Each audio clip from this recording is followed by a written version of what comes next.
Greetings and welcome to episode number 4 of the Hourlings podcast project. My name is Martin Wilsey, and I'm one of the authors with the Hourlings. Tonight we're going to be talking about marketing. But before we get started, we're going to go around the room and let everybody introduce themselves. We're going to start with Shay. Hello, I'm SC McGowie, but I go by Shay. And since I'm here every week, I won't bore you by talking again about how I'm a young adult author. I will give you one fun fact every week now. And today's fun fact is that I am a licensed marriage celebrant, and I have married 3 couples. Thanks. Emma. My name is Emma G. Rose. I'm the owner of Imperative Press Books and the co-host of Indie Book Talk, which is a podcast that will be launching December 3rd. I am an author of contemporary fantasy and mythological weirdness. Jeffrey. Thank you, Marty. I'm Jeffrey C. Jacobs, and I write eclectic short fiction.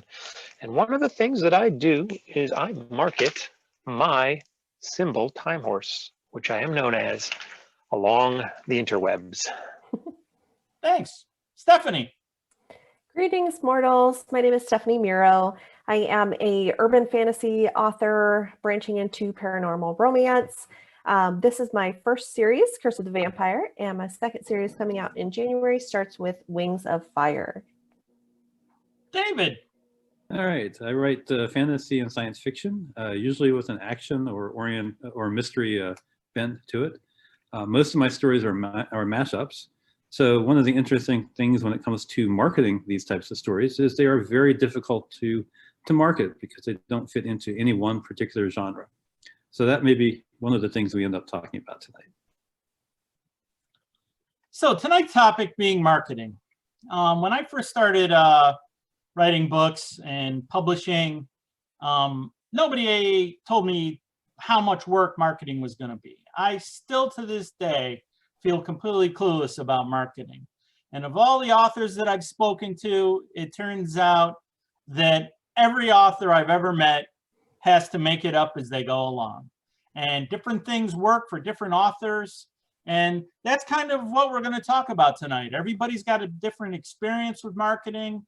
So we're just going to go around and talk about what has worked, what hasn't worked, the good, the bad, and the ugly when it comes to marketing and everyone's experiences with it. We're going to start off with Shay. And our first question is how do you currently market? Yeah, well, for me, marketing is synonymous with exposure. So any opportunities for exposure, I take them. Such as this, for example, agreeing to do the podcast every week. That's one way to market. So there's a lot of natural opportunities that come your way. And I do tend to whore myself out in that regards. Just taking those opportunities, talking to schools, talking to kids if they want to hear about, how do you become an author? Those are all great opportunities to get the word out. Whether they actually translate to sales or not quite sure I can be as confident. But that so far is my strategy. And I'm definitely interested in what other people have to say tonight so I can also improve my game. Emma, how do you currently market your books? So this is actually an interesting question because of the global pandemic we're experiencing at the time of this recording. I have always been an in-person marketer. I love meeting my readers. I like to do book signings. I like to go to schools. Anything that gets me in front of real people, I really enjoy that. And the problem is, of course, many of those things aren't happening now. So I've tried to find ways to go virtual with these things. So I've started a podcast, which launches December 3rd, talking specifically about indie books. But of course, I'll mention my own a lot. So that's one way that I'm marketing and getting myself out there. I'm also a big proponent of traditional press. So going and pitching yourself to blogs and reviewers and podcasts and even television and radio news, all of which can still happen during this kind of weird time. How much time do you actually spend of your clock time on marketing as opposed to writing? I spend, I'd say it's probably like 80-20. So 80% writing and then about 20% marketing. But I also have a secret advantage, two secret advantages actually. The first is that I am a marketer in real life. So I write content for websites and blogs. And so I'm kind of already in that world. But the other secret advantage is because I work in that business, I have a PR person that I work with who does things like schedules all my social media so I don't have to deal with it. And I realize not all authors are in a place where they can do that right now, but it has saved me tons of time in terms of still getting out there, being consistent, but not having to sit in front of my computer scheduling social media. Jeffrey, how do you do your marketing? Well, I tend to market digitally. So like Emma goes out, people who know me know that I'm quite extroverted. I do like people. I host events and everything for all of the causes that I support. But for me, I think my name, Time Horse, as I've just mentioned, is the thing that I'm marketing. Time Horse as an author, Time Horse as a science reader, Time Horse as an electric car driver, Time Horse as an actor, Time Horse as a musician. All of these things are going under one rubric of Time Horse, and that's how I market myself. I market myself as this entity. I market it on all the social platforms I can. I have Facebook, Twitter, Tumblr, TikTok, YouTube, you name it. I've even got a MySpace page. So I do try to get across everything. LinkedIn. In fact, I have a blog that I run, and it does cover not just my writing, but all the topics that I'm interested in. And the way I look at it is I want to be broad because you never know if someone who's a science reader might like one of my hard science books, or an electric car driver might think that some of the technologies that I'm putting in my books or my short stories are actually something they'd be interested in. So I try to just bring that all together and market it everywhere across all platforms. And basically on the blog, I have ways that I can send out Twitter threads from the blog posts and automatically go to LinkedIn, automatically go to Tumblr. So really, it's all about just getting yourself out there. Stephanie, what have you been doing lately to market? Making all the mistakes. That's kind of my stick, I guess, is that I make a lot of mistakes, but I learn from them and try to figure out what is going to work for my books and my market. And I'm with Emma on the in-person stuff, which is weird because I'm a total introvert, but I like being out in front of people. I like being able to have that conversation with people, reel them in, get people interested in my books who may not have been otherwise. And, you know, that's another big mistake, but that was COVID related because I ordered a bunch of books, physical books for book signings, and everything got canceled. I have lots of boxes of books in my house. So that's me. I'm currently making mistakes. David. All right. My plan is to wait for one of you guys to get really famous, and then I'm going to ride your coattails all the way to the top. Brilliant. That's Sounds my awesome. plan. Stop it. That's not really true, but I thought it would be fun. I have a day job that takes up a fair amount of my time. So I don't have as much time as I would like. And everybody else went still. So I hope I haven't lost everybody. No, you're good. Okay. I feel like I've only been able to master or start mastering a few things at a time. And the thing that I had aimed at first was having a decent website and to start making appearances as a writer at conventions, to start selling my books at events, and to even have tables at some of the events, which we've done pretty successfully. And I think that I have become reasonably good at selling books. I will even note that at the last event that Marty and I were both at, I outsold him, which shocked both of us. Now he sells way more than I do overall, but that I felt like that was a milestone. And then most of that totally got stomped on by COVID-19, including the appearances at conventions, all the book selling opportunities, et cetera, et cetera. I feel like the thing that I am lacking the most right now is potentially building a newsletter to help gather an audience of potential buyers and people who are interested in my books. And I think there's probably a bunch of other things that I can be doing. It's just given the amount of time I have to spend on my day job, I have to be very, very strategic about how I spend my marketing time. So that's, every writer has those balance issues, and I have them too. By the way, if I could just mention, one other thing that I do is marketing, is I had a whole bunch of these cards made up. And yes, I've got a bunch of QR codes, some for electric cars, as I mentioned, some for science reading. But right here, this one goes right to my page for authors, right? And you can buy any of my books if you could just scan that, which you have to. And that's really cool for events where you can hand them out to people. Yeah, I know. If I could just meet people. I got a few thousand of those, so please. COVID end, please. It's really interesting because several people here have mentioned in-person marketing. And this year of not doing that, in 2019, I did about 10 in-person book signings. And the prior year, my goal was to do 4 a year. And last year it turned out to be 10, and they are very successful. And one of the things that Jeffrey had mentioned, a lot of people, when you're selling your books, I have a little framed set of QR codes that I have there that lead directly to the Kindle Unlimited version of my books. So if somebody's got Kindle Unlimited, they can go and just grab my book and they don't have to pay me a dime right then. And I still get royalties based on that. It doesn't cost them a thing because it's like Netflix for books. And it's really effective marketing technique. And I can always tell, because in Kindle Unlimited, that's the one thing that Amazon provides stats for that you can actually see. And you can actually see spikes during those in-person events from people looking your book up and saying, oh, that guy's on Kindle Unlimited. Let me check out his book.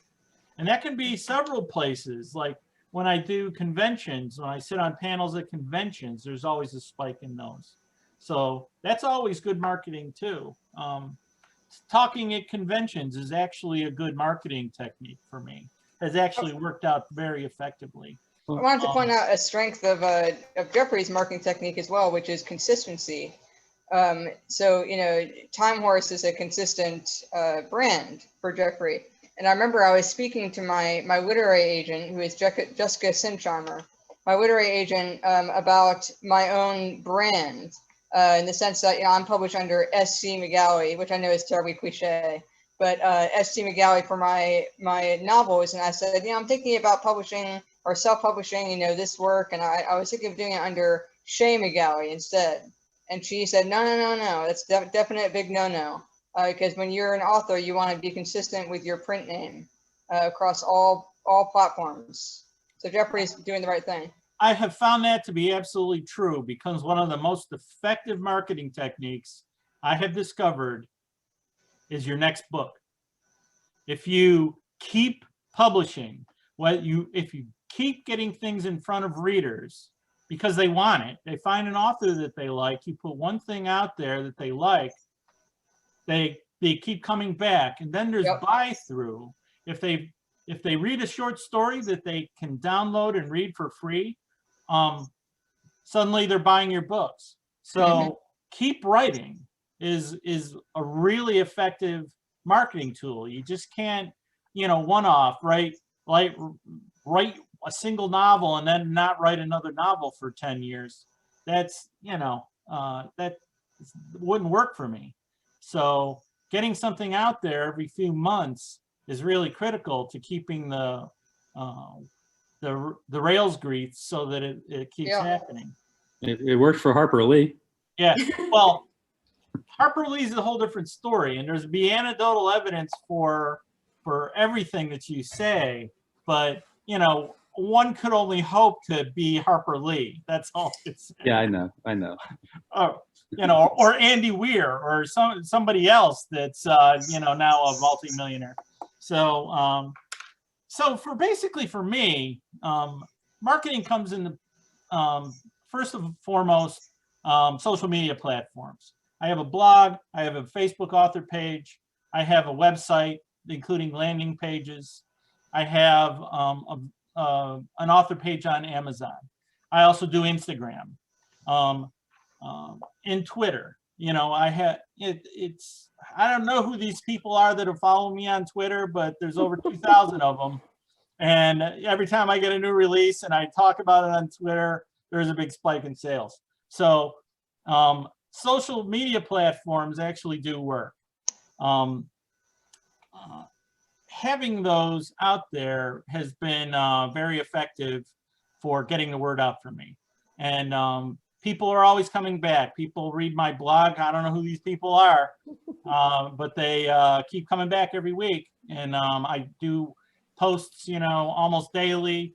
And it's really funny. Some of the marketing things that have really worked for me is like I do this weekly web cartoon.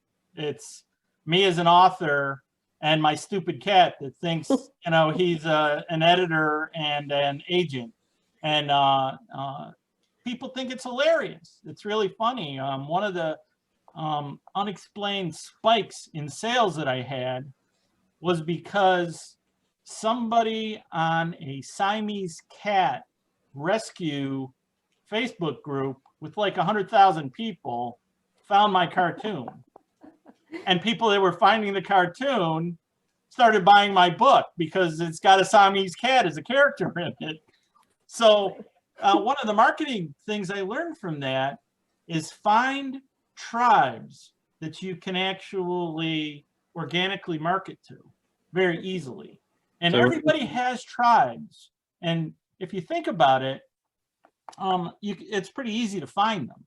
And, you know, because I marketed to like the colleges I went to, you know, send press releases to the Alumni Association.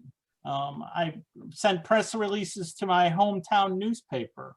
I sold a ton of books.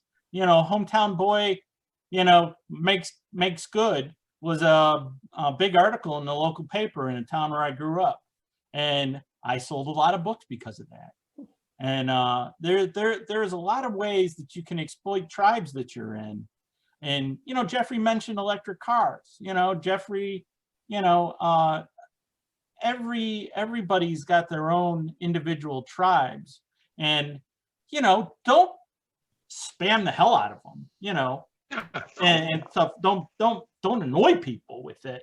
It's really interesting because I you know, try to keep my actual real marketing like on Twitter down to once a month.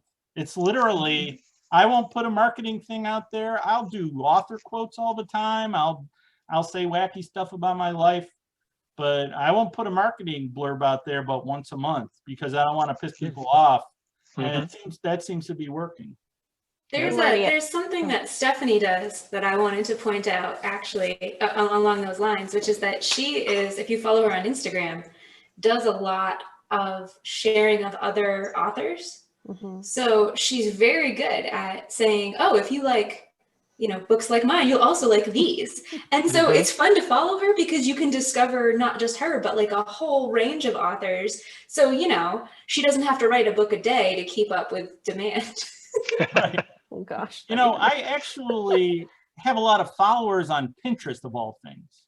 A lot of people are moving to Pinterest. Because I use Pinterest for my own inspiration. You know, you want to, you know, find cool spaceships, Pinterest has got them.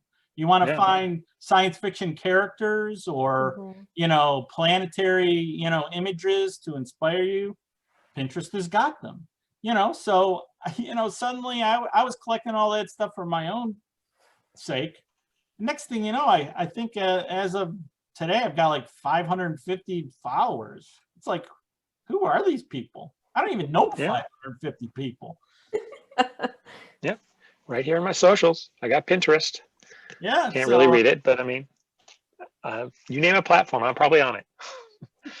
But I mean, you know, the thing is that, go ahead. I was just going to say quickly that the thing is that, like you say, I cosplay. And I do Pinterest for cosplays, and I'm in cosplay groups. I have friends there, and I've lobbied for the Equal Rights Amendment, and I've lobbied for the National Popular Voting State Compact.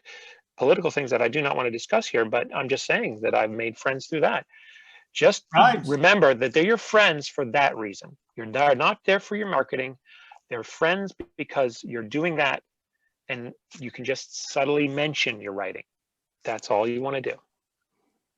Yeah, I guess the next question that comes to mind, of all the marketing things that you've done, what has been the most effective? The single most effective thing from a marketing aspect that has worked for you? Shay, what's that for you? My best approach is to market not my book, but myself. And the way that I do that has been very successful in the past, is I'll offer up like a visit to a book club. I'll say, if everyone in the book club buys my book and reads it, I'll come to the book club and I'll answer questions and I'll talk to them, and there'll be wine, and it ends up being a really good experience. And book clubs can have 10 people in them. So if you do 3 of those a month, that's 30 book sales. So I've done a lot of those, and they're actually very enjoyable, because who doesn't want to drink wine and hear people talk about your book? That's every author's dream. Or a dream to some, a nightmare to maybe, others. Yeah, maybe so. It's a dream. But opportunities like that, or like coming in to teaching a classroom, coming to a classroom, talking about writing.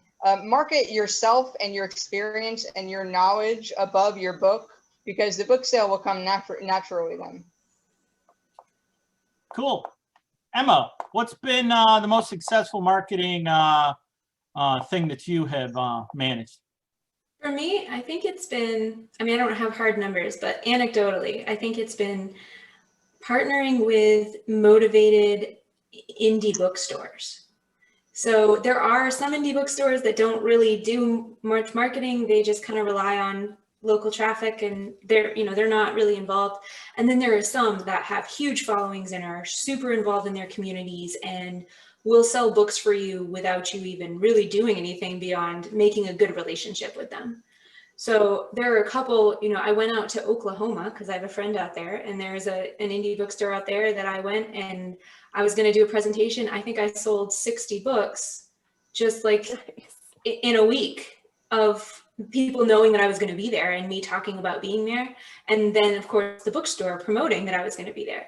So I think, a lot of us focus on Amazon and those spaces. And if you're Amazon only, that's what you do. But if you've gone wide with your publishing, then those indie bookstores, they have an incentive to work with you, because they also want to succeed. They want to find books that people will like.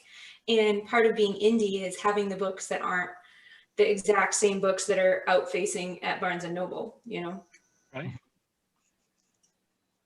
Jeffrey, tell us. Thank you, Marty. Yeah, my way is I got that web page, and I organized all of the short stories that I've written. And what I do, and I think this is good, because I could send people to my Amazon author page, which is on the card that I've just showed you. But now that I have that, it is much better, because I can say, don't like Amazon? That's fine. You can get me on Barnes & Noble. You can get me on Powell Books. I will give you a link to any of them. You just want to read my stuff, and if you're boycotting Amazon, that's fine. I think that has worked for me best, not to just depend on Amazon to sell your books. Stephanie, what about you? So the thing that's worked best for me with my multitude of mistakes is rebranding. So kind of sticking with the consistency theme and having that brand to sell. And I apologize, my words are going to be even worse than normal because I'm dealing with a cold, playing the game of, is it cold or COVID, as we discussed earlier.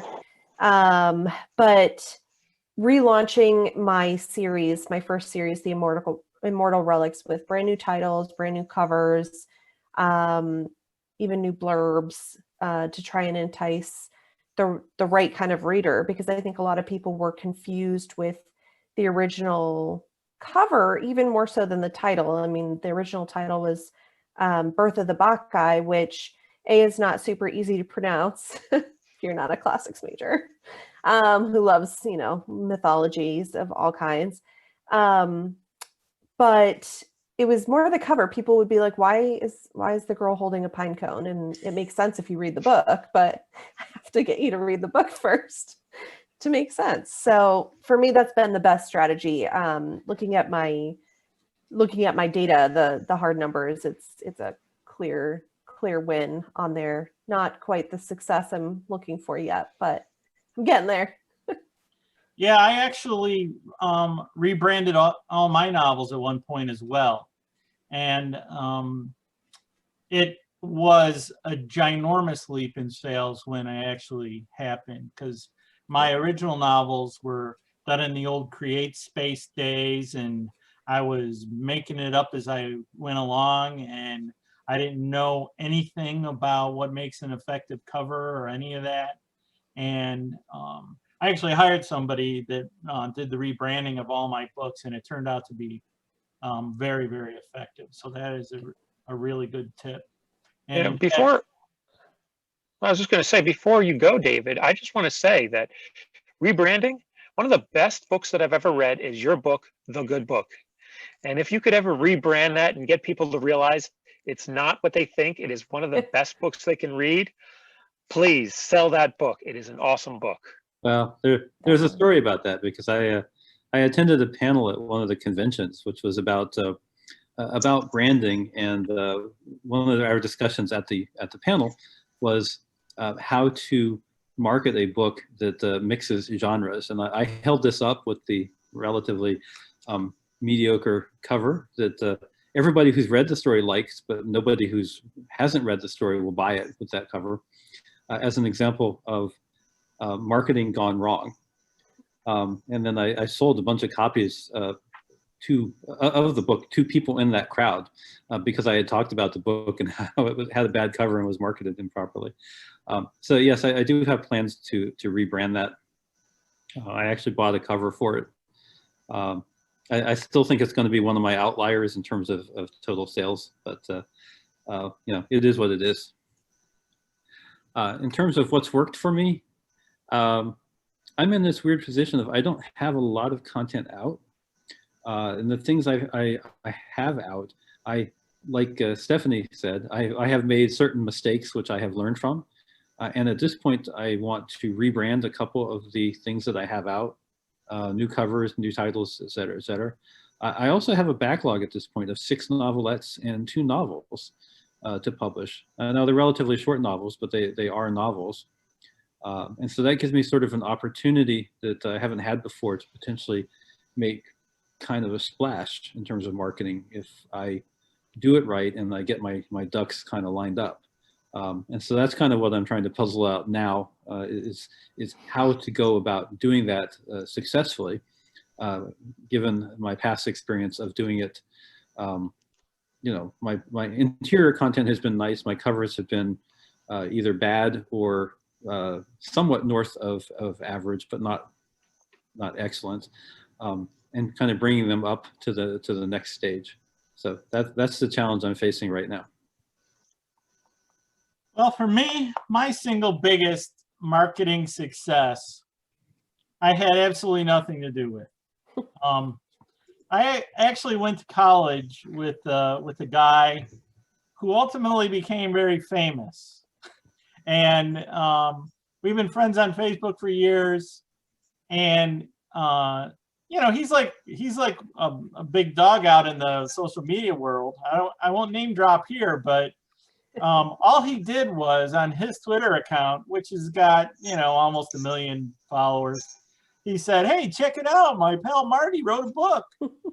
And suddenly I sold thousands of books in one day.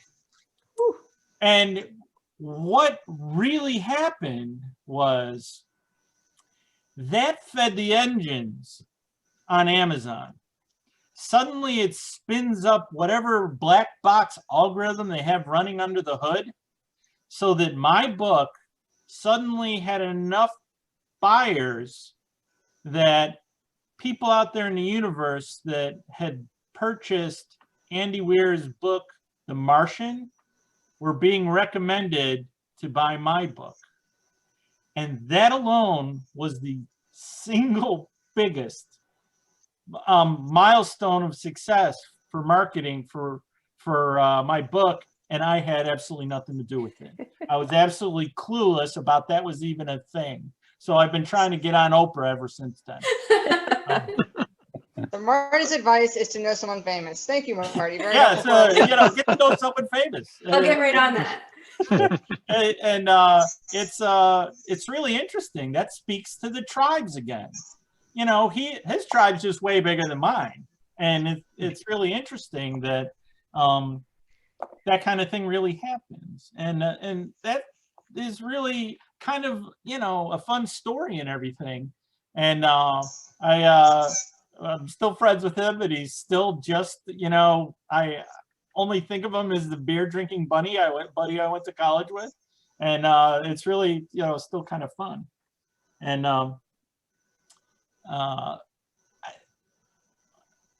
moving over to the things that has not worked, I guess I can start while I'm still talking here, on the heels of talking about the biggest thing that's worked. Everybody seems to be using like Facebook ads and Google ads and Amazon ads. I, like everybody else, you know, set up my marketing budget, and I went out and tried to do those things, and they, I swear, never seemed to have any effect, and it just seemed to be, you know, waste of money for me. I don't know if it is my genre or my audience or whatever, that it's not the audience that those particular tools reach, because some people use them all the time. They don't work for me, so I stopped using them. I get more traction out of putting a monthly marketing blurb on Twitter for free, but I can never see it even crack the needle a slight amount on with Facebook ads, and they're supposed to be so specifically targeted. They just don't work for me. Shay, what about you? What hasn't worked for you that you've tried? So I come from, you know, the traditional publishing standpoint in this podcast. And so you might be wondering why I am not the famous friend that Marty has just referred to. How come I don't have millions of followers? Because I made it to be traditionally published by one of the big five, Macmillan, St. Martin's Press. But I feel that I have to be honest, and that I owe it to our listeners and people who are, you know, dreaming of traditional publication, that I may have put too much stock in the marketing that big presses will give you if you do achieve that milestone, which is still a fantastic accomplishment that no one can take away from you. So I'm not ungrateful. I'm not bashing my publisher. I'm very grateful to them, and I had a wonderful experience. But I did not receive. I was disappointed in the amount of marketing that big presses give debut authors, new authors. I was surprised that, and this was in 2019, so COVID wasn't a thing yet, but I was surprised that they didn't initially plan for there to be a book signing release or a launch of any kind. They just figured, okay, it'll just drop on the market and then we'll just see how it does, kind of thing. I'm pleased about the fact that I'm in every Barnes & Noble in the country. You can go to Kansas and walk into Barnes & Noble and you'll find a copy of my book, which is amazing. And I absolutely love that. But when I went to a local bookstore here in Virginia, you know, so right around when it came out, I walked in and I asked if I could sign the books that they had available, and they said, sure, absolutely. And so they brought me over to the section, and they had 3 beautiful hardcover copies of my book, and I signed them and I put them back on the shelf. And this was almost 6 months ago or 8 months ago. And then just a couple weeks ago, I came back to that same store and I said, hey, you know, I'm back. You know, I was wondering if I could sign, you know, the copies that you have, you know, for my book. They said, oh, sure, absolutely. Why don't we go show them to you? Brought me over to the same section, pulled out the book. They opened it and she said, oh, this is already signed. So that means it didn't sell, you know, in all that time. Yeah, obviously that was a blow to my ego and It might be unflattering for me to share that story, but I want to be honest with people and say that, you know, it is an amazing, fantastic accomplishment to be traditionally published, and I wouldn't want it any other way. But be careful about how much stock you put into what they're going to do for you once you do get published. It really all falls on me and who I know. You know, what famous people do I know? They're not going to bring in the famous people for you. You have to bring it yourself. You have to bring the audience yourself. And that's something that I'm still working to improve, even as a traditionally published author. So Emma, what have you tried that hasn't really worked? Well, first, I wanna plug Shay's book because I read it actually about 2 weeks ago and I really enjoyed it. So like, yeah, go read it because it's severely being undermarketed and it's not the fault of the book, it's the marketing. Thank you. I really did. The other thing for me, not to pile on with Marty, but I also have done Facebook ads and Instagram, and I buy tons of stuff from Instagram. Like if you want to sell to me, put something on Instagram because that is where I buy, right? And I don't know what it is about the Instagram images, but like I'm just like, oh, what's that? For some reason, the books just didn't move. Like I saw no difference in my sales for the time that I was running them. And I got a few impressions, but not as many as I would have expected. And then there was just no bump in sales at all. And I tried, you know, I did a lot of the things they tell you to do. And I tried, you know, this Nothing's Ever Lost is sad and funny. It's serious and funny, Yeah. you know? So I had two different kinds of ad. I had one that was funny and was, you know, designed to bring in those people. And I had one that was a little bit more serious and more focused on like the emotional character development kind of part of the story. Didn't matter. The funny one got a few more clicks, but it still didn't really move sales. People weren't buying. It's really interesting how they tell you, oh, you had so many impressions and so many clicks, and that doesn't mean anything if people aren't buying the book. And right. It's bottom line is where it comes down. How much are you spending for marketing, and how much returns are you getting on your investment? Right. And I don't know if maybe, you know, reaching out to those people cold, I'm a big believer in relationships and marketing. So maybe that cold contact, if that's the first time they've ever seen me, just isn't enough. And that's why they weren't ready to buy then. I find great success anytime I can stand in front of someone and talk to them.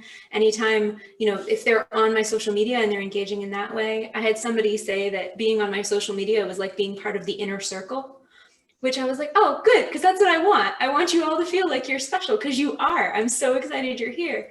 But that just doesn't come across in an ad.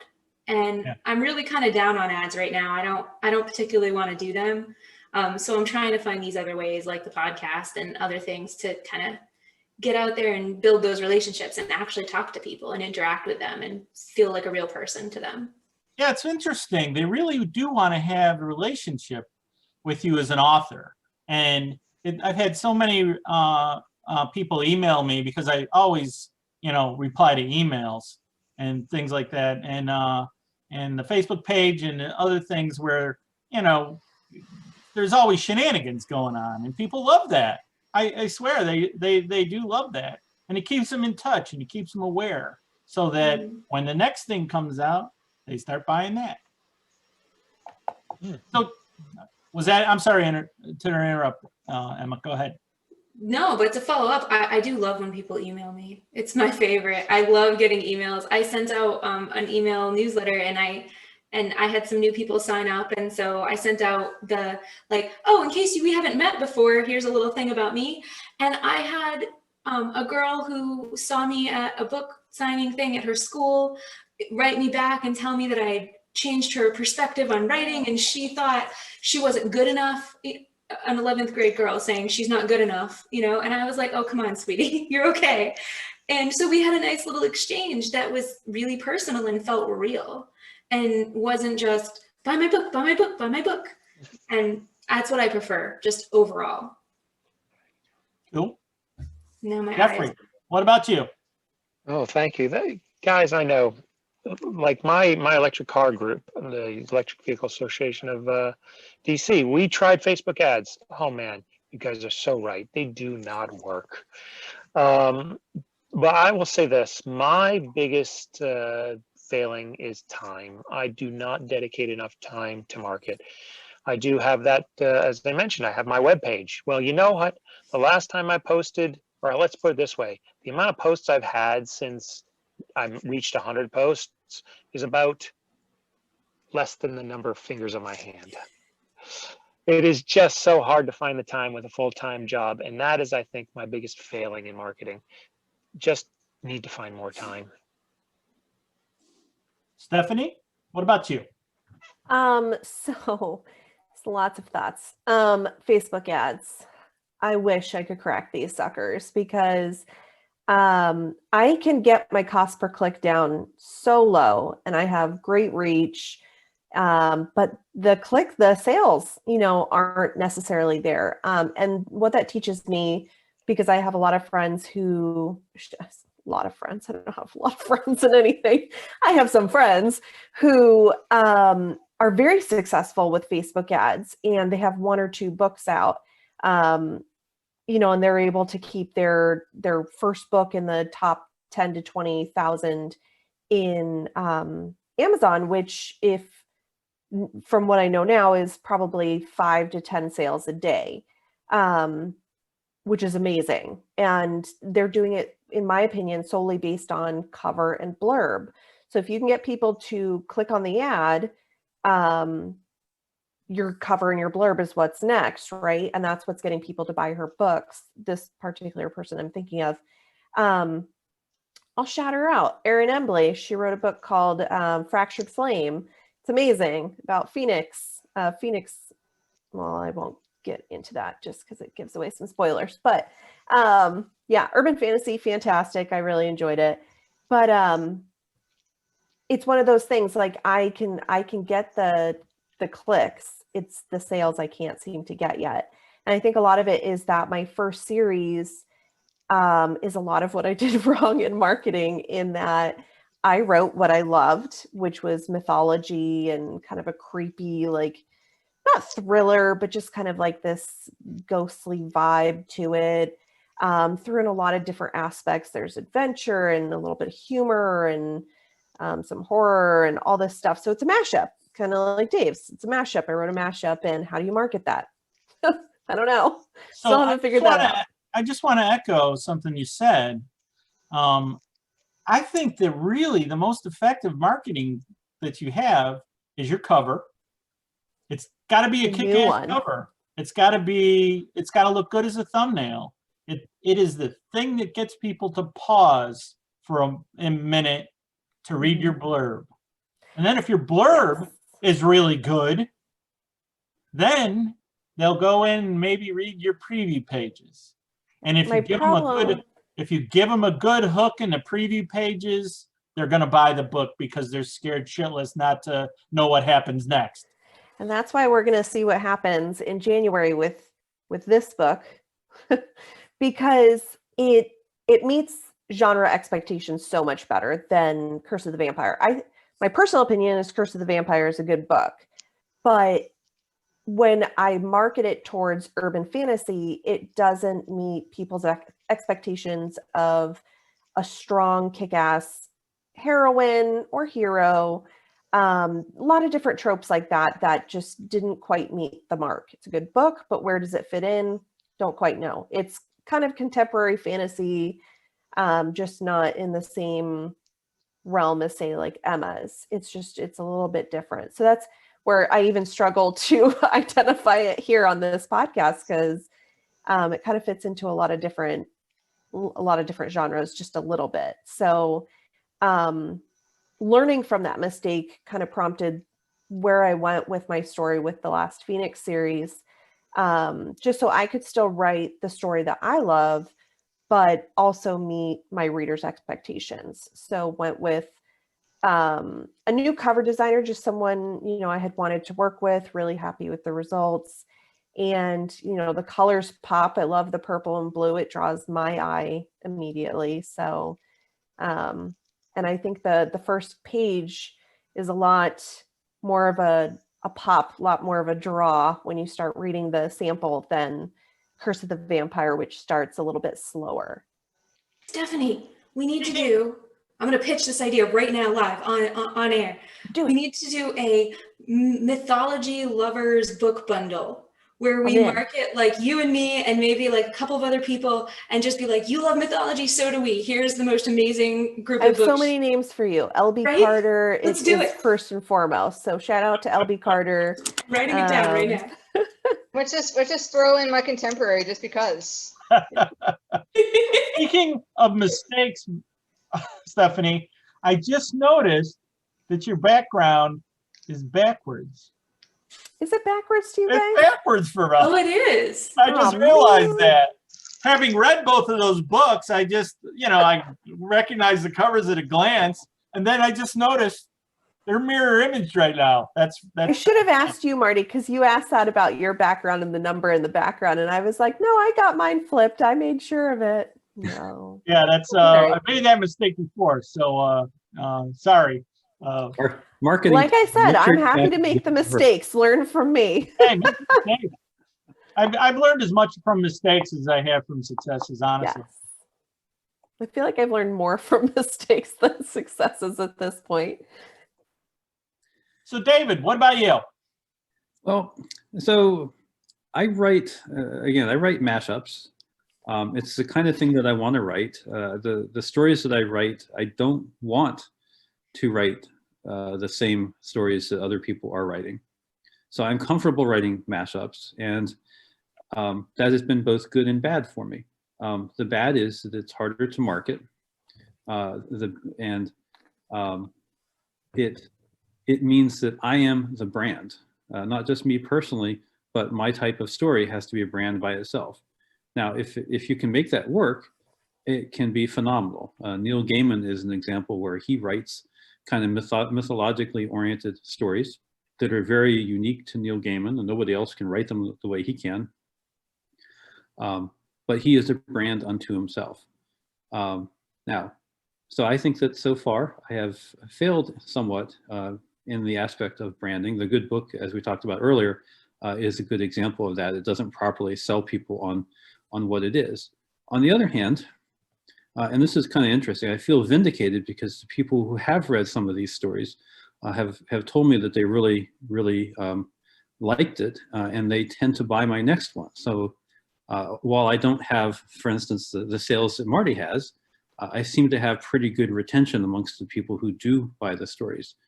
And just as an aside for the Good Book, the Good Book is sort of about a guy who's going to commit suicide and then changes his mind because of a magic book.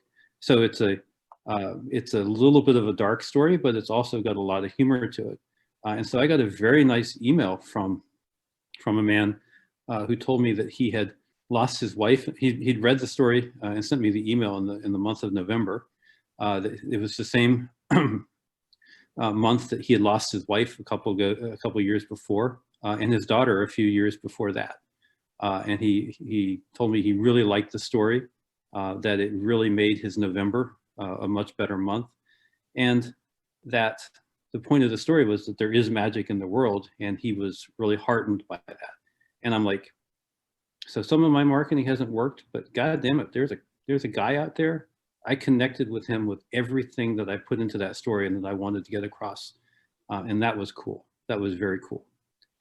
So in the future, the challenge is for me, basically, and again, with a bunch of works coming up that I can publish in relatively close proximity, the question is kind of how do I brand that and sell people on what my brand is and communicate the fact that one of the stories, for instance, is a horror mystery fantasy, or another one is a urban fantasy police procedural, or another one is a sci-fi heist with mercenaries.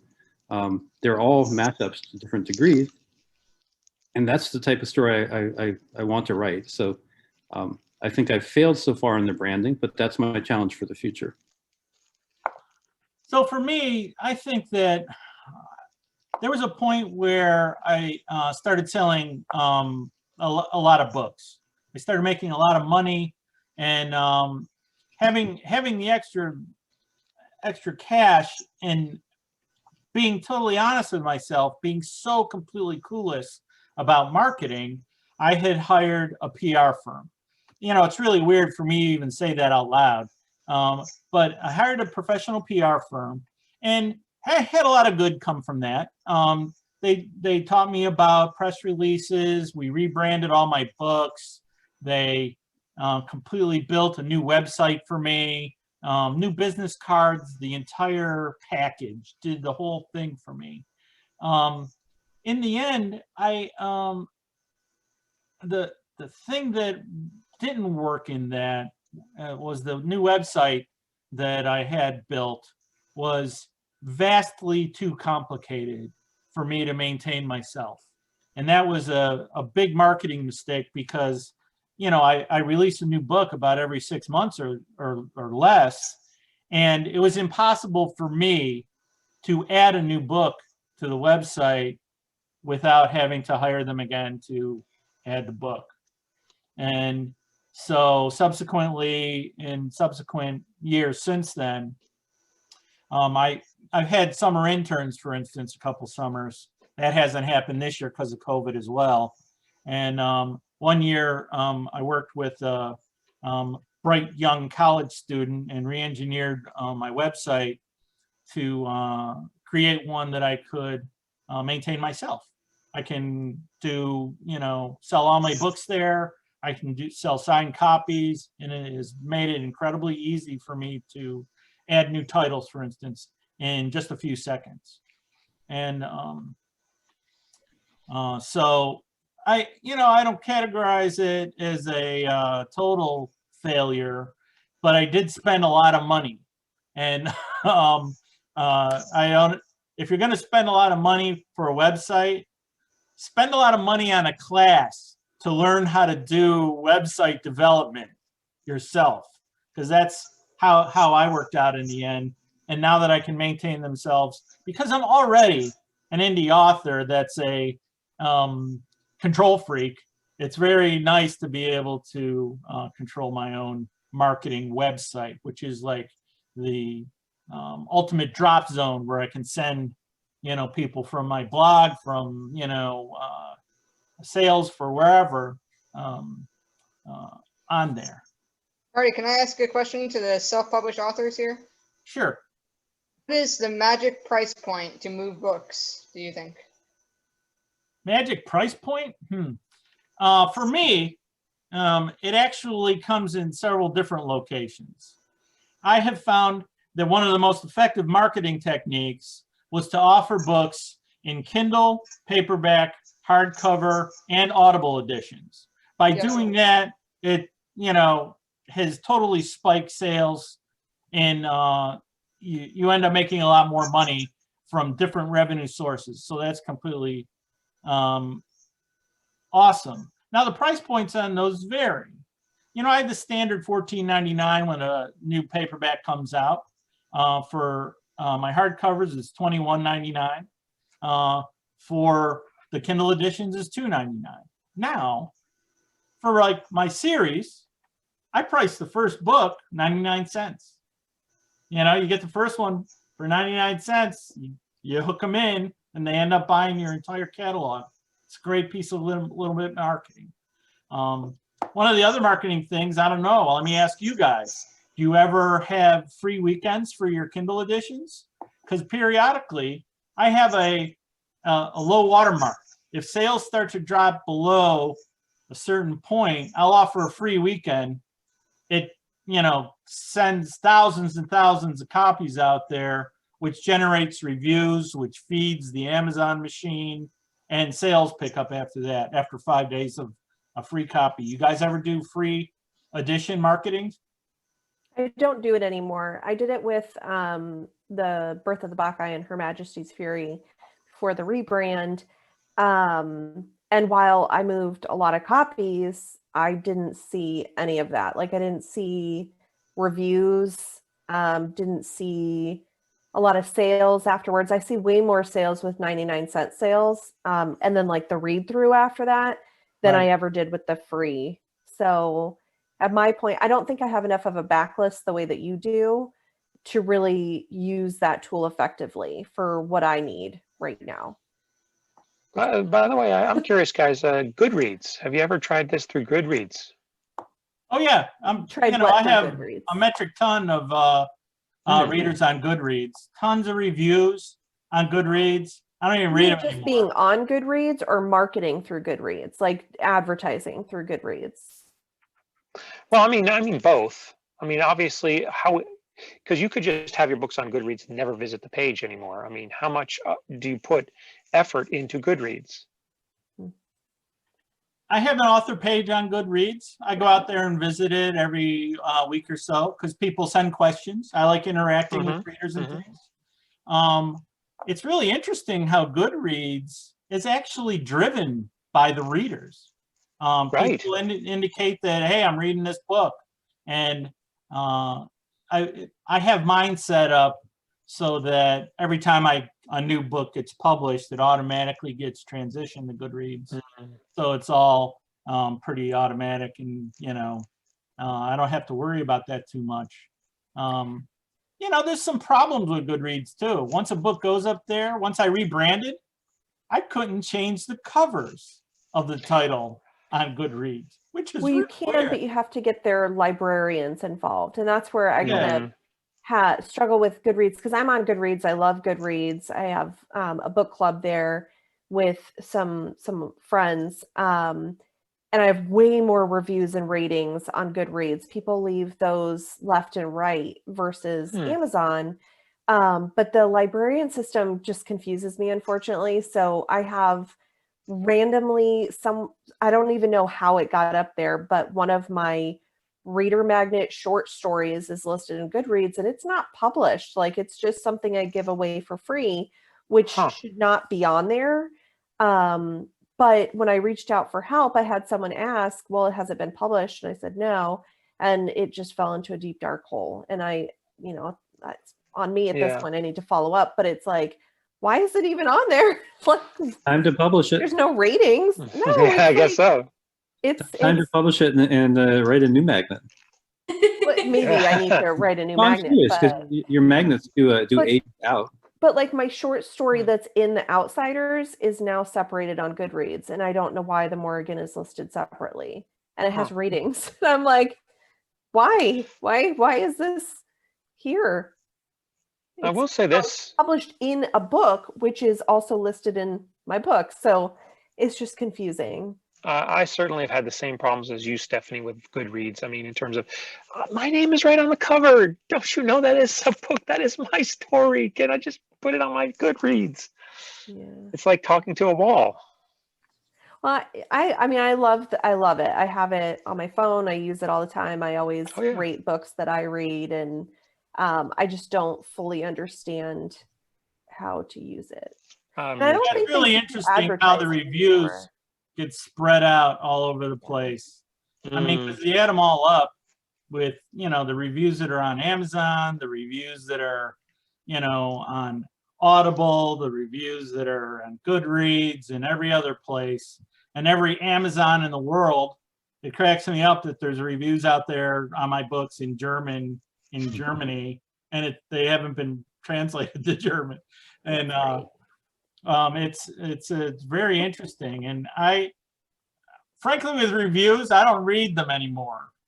You know, unless they're a 1-star review. I love 1-star reviews. My wife likes to read them though, and you know, she'll say, "Hey, you got a new 5-star review?" and stuff. She gets all excited. I can't read that stuff, or I'll get wrapped around the axle. I just got to keep writing. So, what do you think is the most important marketing advice anybody's ever given you? What you start, Shay? Whoa, given me?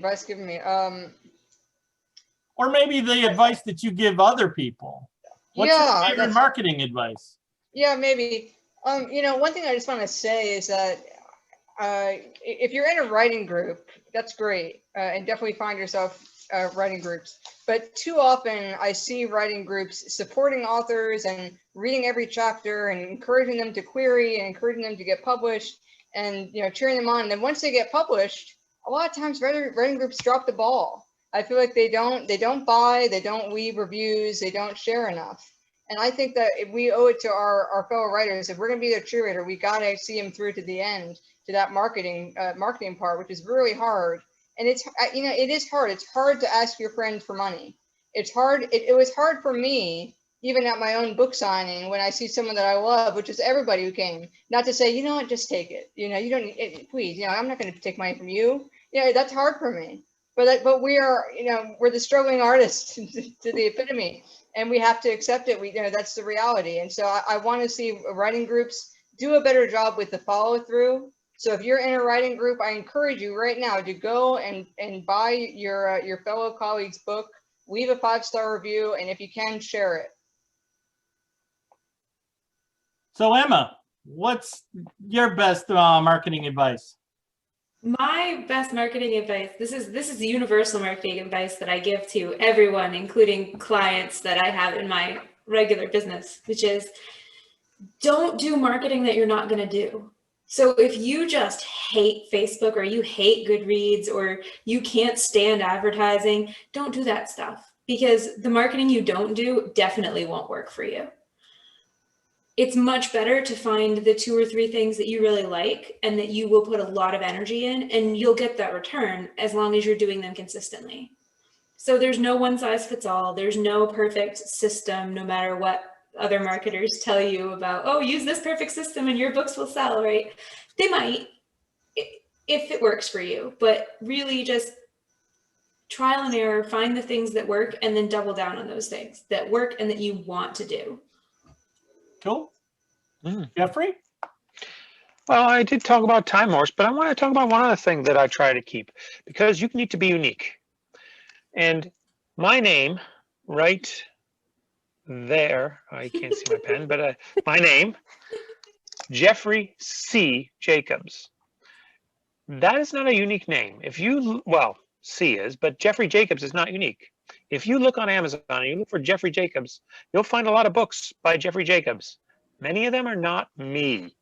That's why I put the C in there. And I get very persnickety. I make my publishers very angry.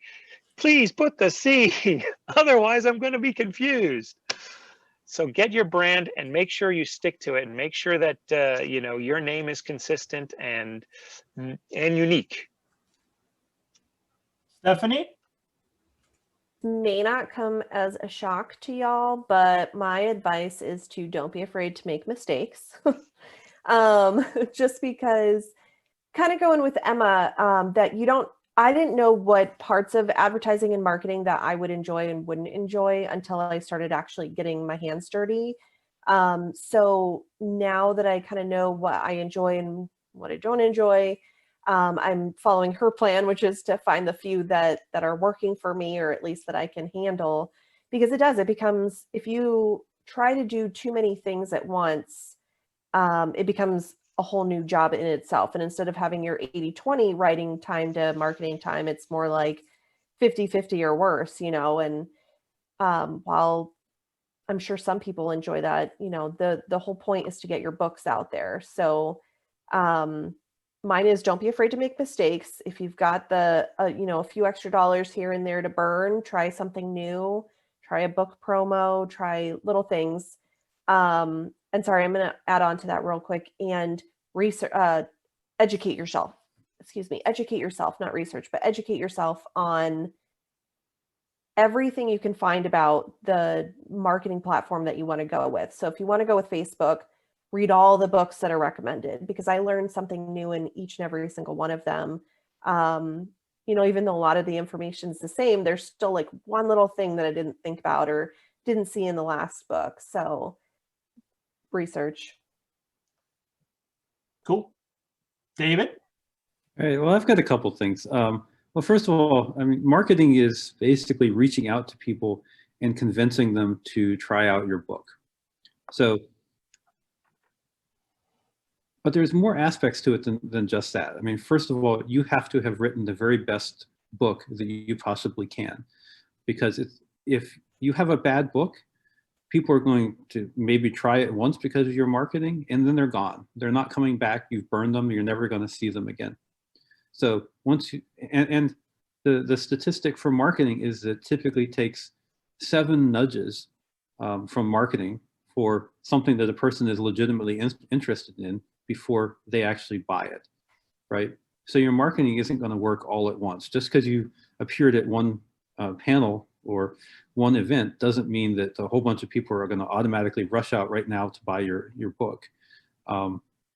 That is why with conventions, I think I've been building an audience, and that's why, for instance, I think at the one convention where I outsold Marty, I think that was a buildup over a year or more of people who knew me and were buying my books, and it was also a consequence of me having more products out. So I think there's that. The other thing is there's the concept of a true fan. A true fan is somebody that you've made a connection with. They like your stuff. They like, perhaps they like your personality. They like the way you've treated them. They like your content, what you're writing, and they will buy your next book when it comes out. And if it's out in hardcover first, they'll buy it in hardcover. You want those people. You want as many of those people as you can get.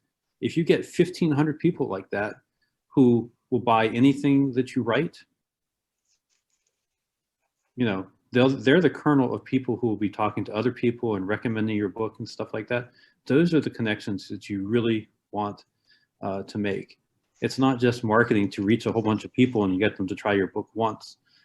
You know, even more important sometimes than marketing is that retention rate. How many people bought your book, liked it enough to buy the next one, and maybe the next one and the next one, that sell through that Marty talked about a little earlier. So those are the things that I kind of worry about. And on top of my branding, I feel like I have connected with readers and that I have a lot of potential if I can get the rest of my marketing really solid. So for me, the best marketing advice I ever received from another author is very simple. The advice is basically the best marketing is write a book that doesn't suck. And then do it again and again and again. And that has turned out to be true for me. I kind of like to say, hey, my books don't suck. And because there's a lot of books out there that do suck. I've bought a lot of them and I've read a lot of them. And reading books that did suck are what encouraged me to become an author, because I'm reading a book and going, my God, I could have written a better book than this. And it turned out to be true. So that is a great piece of advice that I have received. I say this advice all the time: finish things. You will never be able to market a book that does not exist. So if you're an author or an aspiring author, I don't know. That's worked. It's worked pretty well for George R.R. Martin. Well, you know, you can't talk about anecdotally people like George R.R. Martin. I mean, might as well talk about Stephen King. Shut up. I mean, we're not there yet. That's the podcast we want to have, but we're not quite at that podcast yet. Sorry, I So- can't. Don't worry, in episode 200, we'll have Stephen King on the show. I don't think so. I do have. I'll bet you money right now, Jeffrey. Yeah, I know. I'll bet you money. Well, he was in his 80s. I don't know either. I do have one other story I'd like to share. It's not a story about me, but it's the story that kind of informed me about the concept of a true fan. There was an author who wrote stories in the 1920s and 30s who unfortunately committed suicide at a relatively young age. His fans loved his work so much, they actually kept it alive. They kind of reprinted it themselves. They had a newsletter that they distributed about his works. They put together a timeline of all of the works of one of his major characters, and arranged all of his stories in order and figured out where a few gaps were. And then they got all of his works republished in the 1960s from Lancer Books. The author was Robert E. Howard, and the properties were things like Conan the Barbarian, Call of the Destroyer, Rand McMorn, et cetera, et cetera. So there's an example of an author who died, and for 30 years, his fans loved him so much that they kept his work alive and that they got it all republished. And that's the Conan that has become so famous over the years. So never underestimate the power of true fans. They are out there. Yeah, we're kind of way over time. Not that anybody cares how long we go.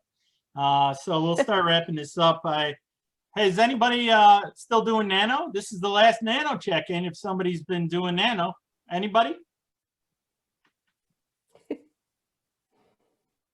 Nobody's admitting it anyway. Nobody's Wow. admitting it anymore. It's We're okay. so inspirational. A lot of people are shaking their head come Thanksgiving time. They can't do it anymore. So that's okay. We encourage people to do nano, but I'm not doing it.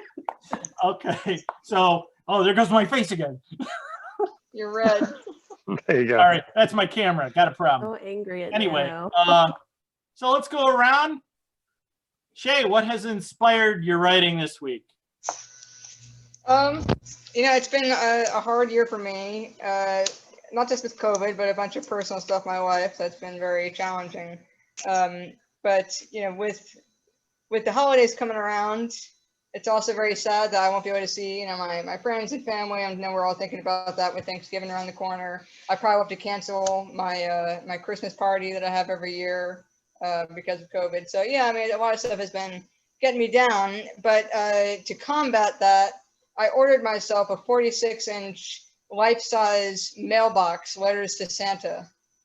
And I'm going to put it in my neighborhood with a sign that says every letter will be responded to. So I will be, I hope kids aren't listening right now, but I will be replying to all those letters, and that is, I'll be a Santa's helper. There you go. Yeah, that definitely inspires my writing. I'll be doing a lot of writing in that way. So I'm very happy to be doing that. Excellent. Awesome. Emma. That's just too cool. I feel like that's amazing. What a great idea. Okay. The thing that inspired my writing this week is super weird. I watched a documentary on Netflix about cheese rolling. Have you heard of this? No. Okay, so there's this town in England somewhere where every year they roll a cheese down a hill, a wheel of cheese down a hill, and then they try to race the cheese. And of course they can't win because the cheese goes at 80 miles an hour. But it's a really steep hill. But then all the people run down, and it's ridiculous and beautiful and terrifying.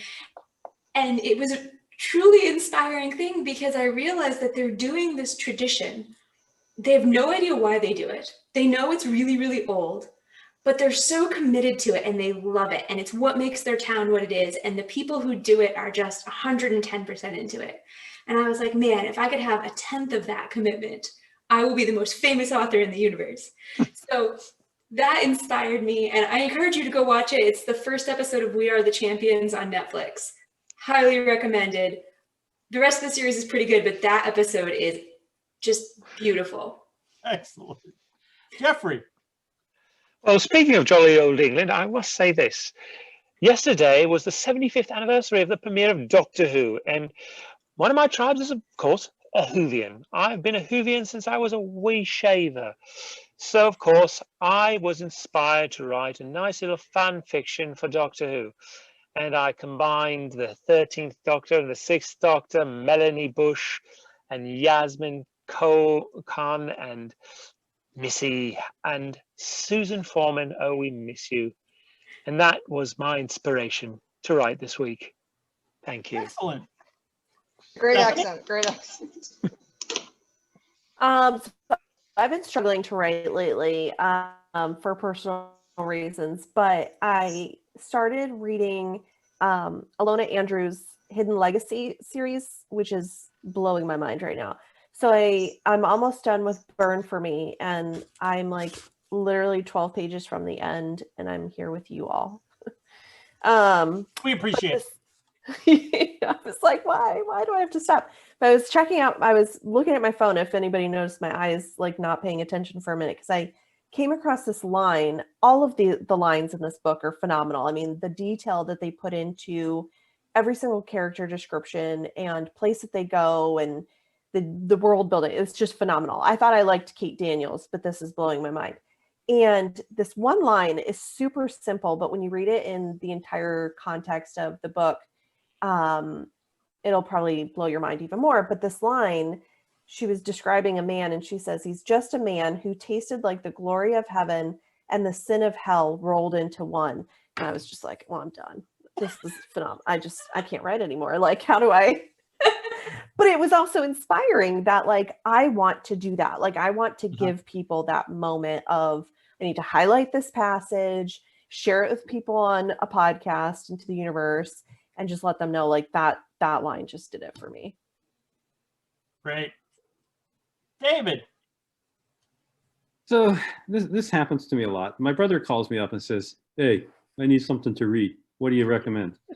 And so I go into my library and I look at my shelves and I go, maybe it's something I've read recently or something that I know he hasn't read but that he would like. And so I picked up a book by Desmond Bagley, who is he died in 1983, but he was basically the British kind of Michael Crichton. And so a lot of his stories were like the one I recommended to my brother. If I can hold it up and actually. That doesn't work, Put it man. in front of your face. Apparently it's not working. No, still not working. It's It's invisible. It's something called The Snow Tiger, which is part mystery and part disaster novel. It flashes backwards and forwards, so you see all aspects in the late 1970s of an avalanche that has done a lot of damage to a town in New Zealand. And the mystery part is why. What triggered the avalanche? Why didn't some of the safety things that were put in place work? And who should be responsible for the massive death toll? And it's a fascinating disaster novel, but it's a fascinating mystery too. And it gets rolled up into the science of how avalanches work and the various odd things that can legitimately happen to different people and buildings and such during an avalanche.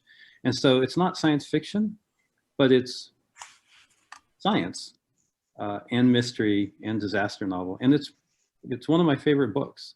I can't imagine why it's never been made into a movie. And so naturally I recommended it to my brother, and then I had to start rereading it myself because that's what I do. Of course. So Desmond Bagley, he only wrote 13 books before he died, but most of them are pretty good. A couple of them are dated now, but I'd say 8 or 9 of them are well worth reading, including The Snow Tiger. Email that to me because I'll put it in the comments in the bottom after the show gets put up. So right. For me, I wasn't here last week. The reason I wasn't here last week is I was having a romantic week away at a historic cabin with my wife.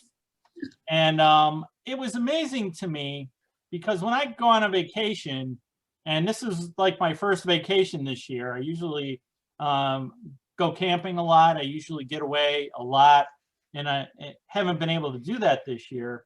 And it's really interesting because when I take these kind of vacations, I take a vacation from my full life. I normally have the practice of only working on one project at a time until it's finished and then moving on to the next one. The only time that I don't do that is when I go on vacation. When I was on this vacation, every day I told myself I was going to outline a new short story and create a professional looking cover for the short story Kindle cover. And I actually did that every day while I was there. I came up with 6 short story outlines that I'll be enjoying writing. And I'll actually be going over them this weekend in the Hourlings writing group. And, getting a different venue, a different, view in general, going to a cabin and having a great, fieldstone fireplace, real fire, and just breaking it up, changing venues. And when I came home, I was really inspired to get back to work and start really writing, even more than I normally do, which is a lot. I found it really, really super inspiring. That plus when we were there, this was in the mountains outside of Asheville, North Carolina. We actually went to see Biltmore, which is this giant mansion and gardens. And Love that place. yeah, you could really see how incredibly super wealthy people actually really lived. I mean, the place had like 170 bedrooms, and it was really amazing. And it really, created fodder in my brain for writing in the future. And so I found all of those things particularly really inspiring this week. So it was another great show, man. We were way over time this week. I guess that's it. I'd like to thank Emma for coming in today for the first time. And I hope to see you all next week with episode 5. So that's it for today. Take care, everybody. See you next week.